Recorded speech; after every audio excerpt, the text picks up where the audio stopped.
A reading from 2 Chronicles chapter 32. After these events, in which King Hezekiah served the Lord faithfully, Sennacherib, the emperor of Assyria, invaded Judah. He besieged the fortified cities and gave orders for his army to break their way through the walls. When Hezekiah saw that Sennacherib intended to attack Jerusalem also, he and his officials decided to cut off the supply of water outside the city in order to keep the Assyrians from having any water when they got near Jerusalem. The officials led a large number of people out and stopped up all the springs so that no more water flowed out of them.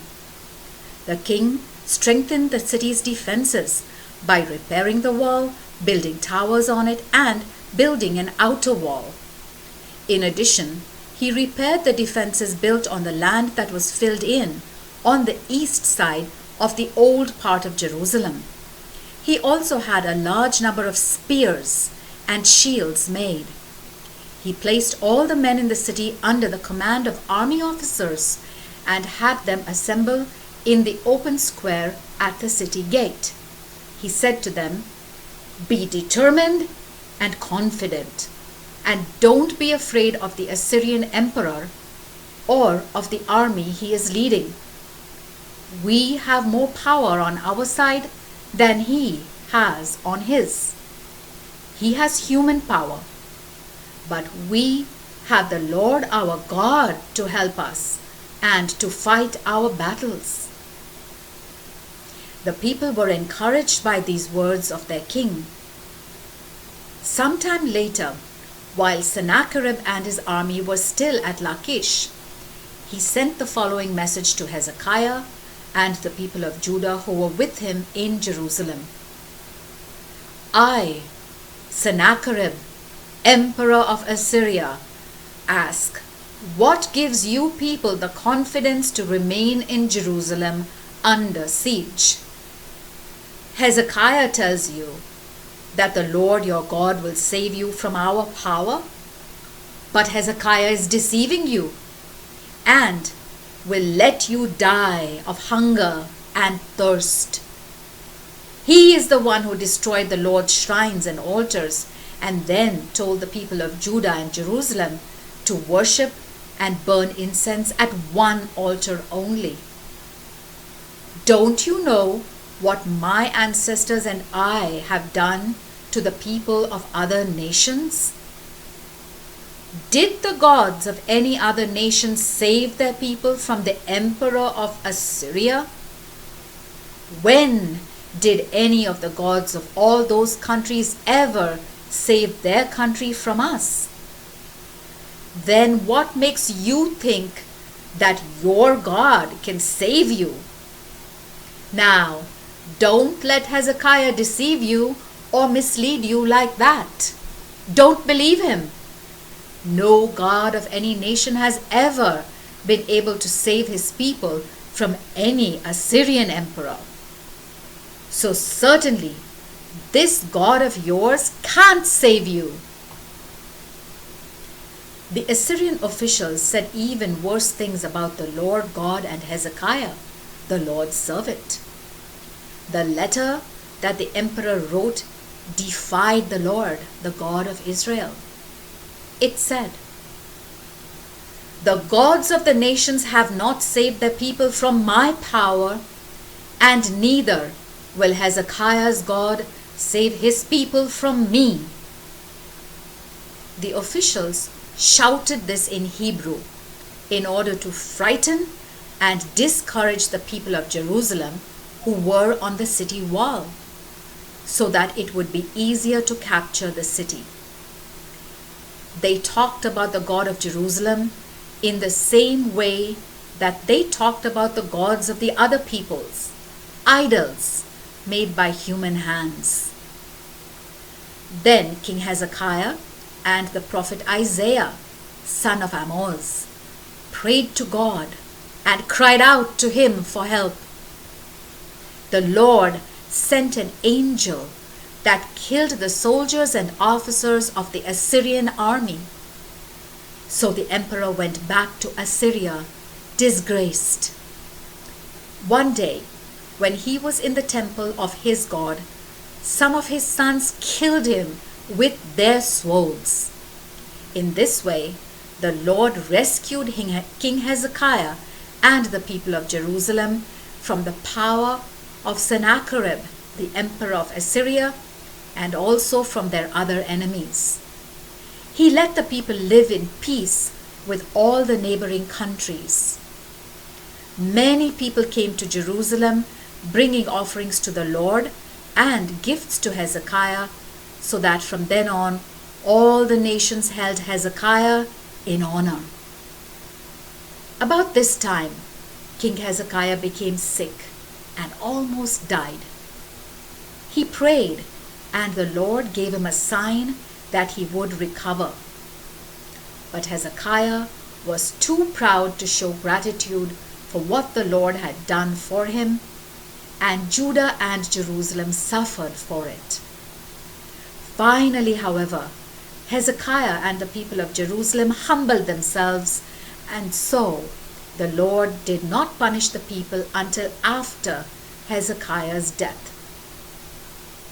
King Hezekiah became very wealthy, and everyone held him in honor. He had storerooms built for his gold, silver, precious stones, spices, shields, and other valuable objects. In addition, he had storehouses built for his grain, wine, and olive oil, barns for his cattle, and pens for his sheep. Besides all this, God gave him sheep and cattle and so much other wealth that he built many cities. It was King Hezekiah who blocked the outlet for Gihon Spring and channeled the water to flow through a tunnel to a point inside the walls of Jerusalem. Hezekiah succeeded in everything he did, and even when the Babylonian ambassadors came to inquire about the unusual event that had happened in the land, God let Hezekiah go his own way only in order to test his character. Everything else that King Hezekiah did and his devotion to the Lord are recorded in the vision of the prophet Isaiah, son of Amoz, and in the history of the kings of Judah and Israel.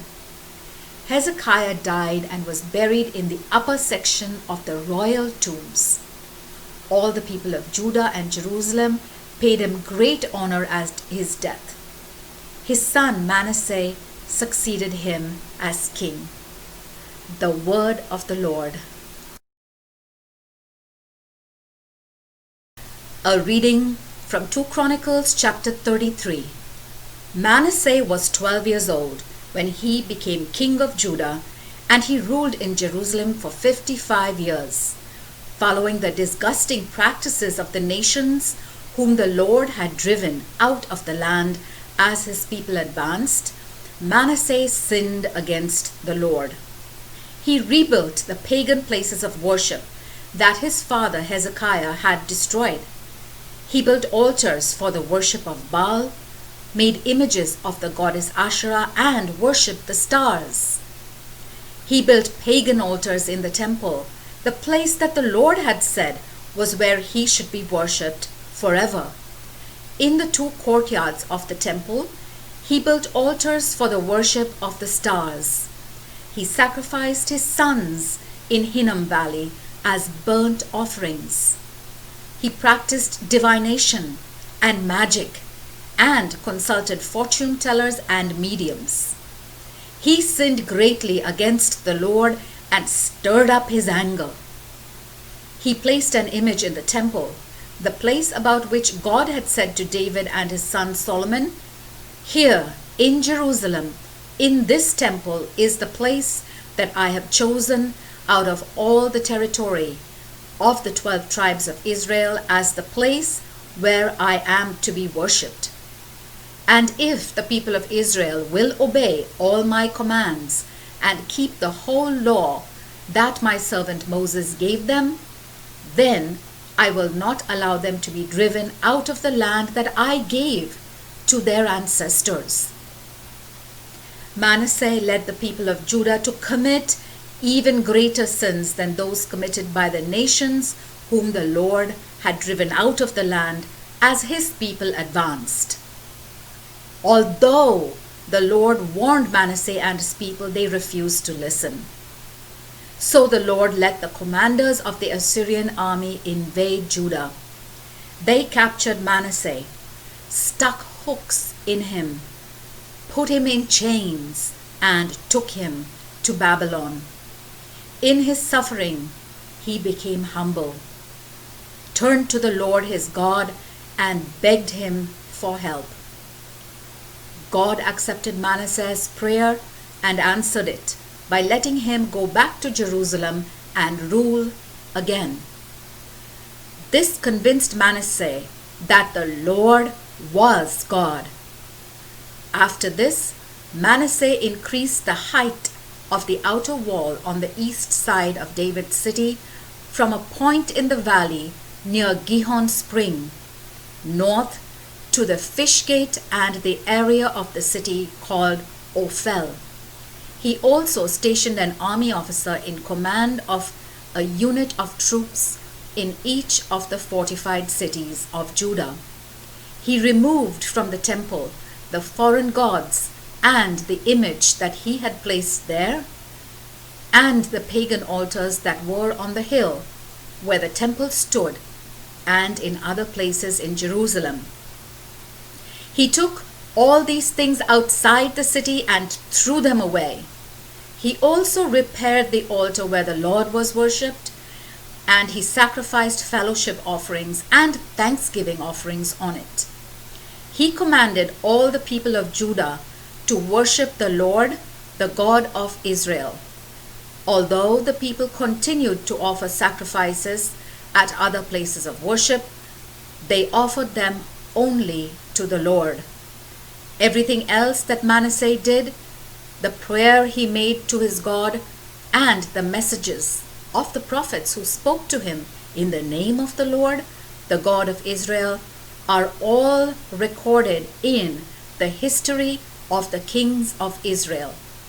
The king's prayer and God's answer to it, and an account of the sins he committed before he repented, the evil that he did, the pagan places of worship, and the symbols of the goddess Asherah that he made, and the idols that he worshipped, are all recorded in the history of the prophets. Manasseh died and was buried at the palace, and his son Amon succeeded him as king.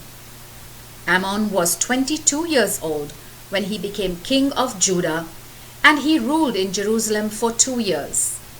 Like his father Manasseh, he sinned against the Lord, and he worshipped the idols that his father had worshipped. But unlike his father, he did not become humble and turn to the Lord. He was even more sinful than his father had been. Ammon's officials plotted against him and assassinated him in the palace. The people of Judah killed Ammon's assassins and made his son Josiah king. The word of the Lord.